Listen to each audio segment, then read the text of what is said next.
All right. Next up, we have Turner Smith, who will be performing Emperor Palpatine. Get ready for this, guys.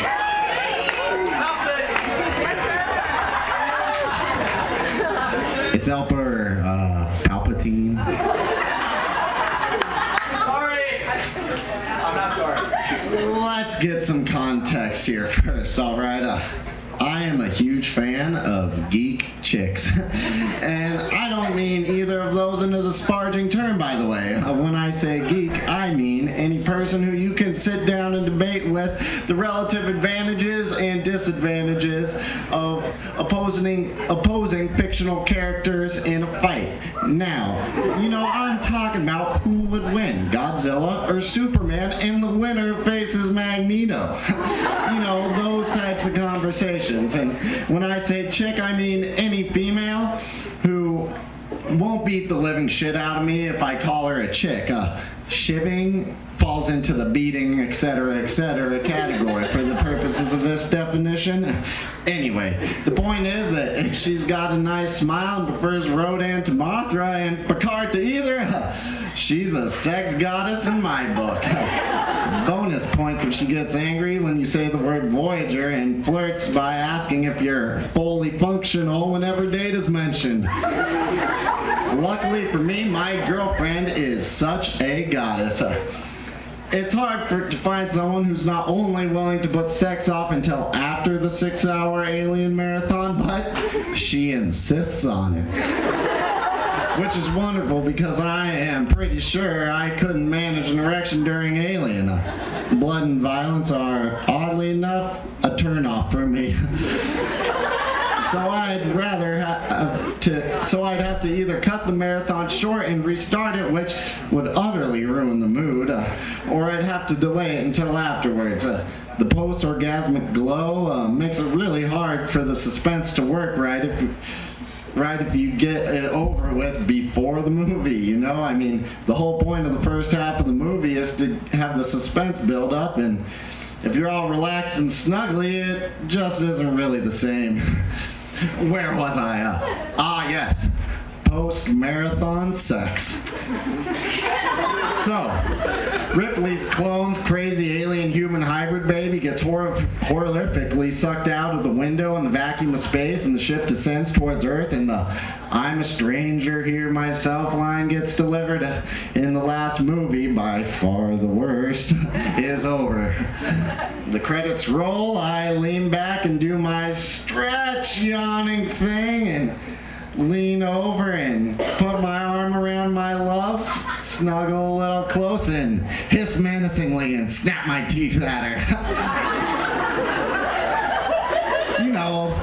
Just those sweet little pre-game sex tips.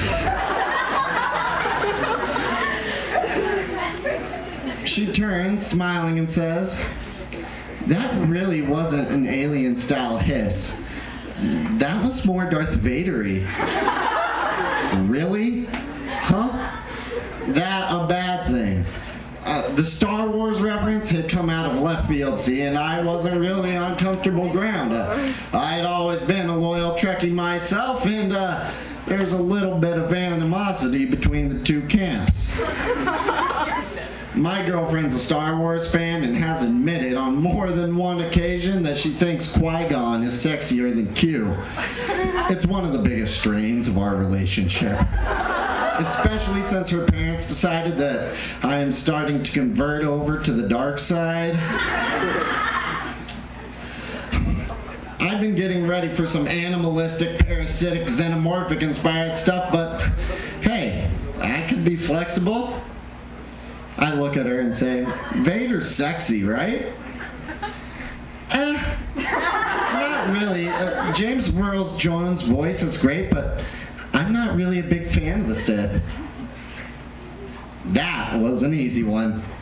I knew just the proper response to that statement, even if I couldn't remember which letters applied to which wings of which spaceships. The proper response was to lean in a little further, lower my voice to a sibilant whisper.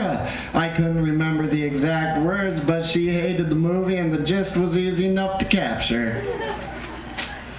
That's understandable.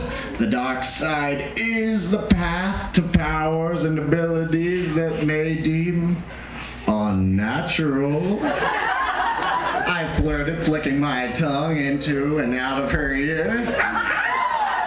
She made an alien-worthy growling sound and lunged for my penis. And then stopped. Then she giggled. What? I asked. Honestly, a little offended. In answer, she simply pointed downwards. I have a dark blue blanket on my bed, and we'd been snuggling under it while watching Sigourney Weaver kill her natural enemies. It had slid down to waist level when I had begun my advance, and now was lying across my hips, lifted between them by my half-erect cock. A pale bar shrouded in shadow. Cloaked in shadow, my penis looked like Emperor Palpatine. I gasped, and she laughed so hard that she fell off the bed. She had been calling my cock the Emperor ever since, which is okay, I guess. I can live with that. The word Palpatine sounds a little sexy, and if you can keep yourself from thinking of creepy old wrinkly senators, I can handle my favorite appendage being referred to as the Sith Lord. I've always hated the Jedi, and I imagine shooting blue lightning out of my cock is kind of cool, eh? Still, thank God she is not a Harry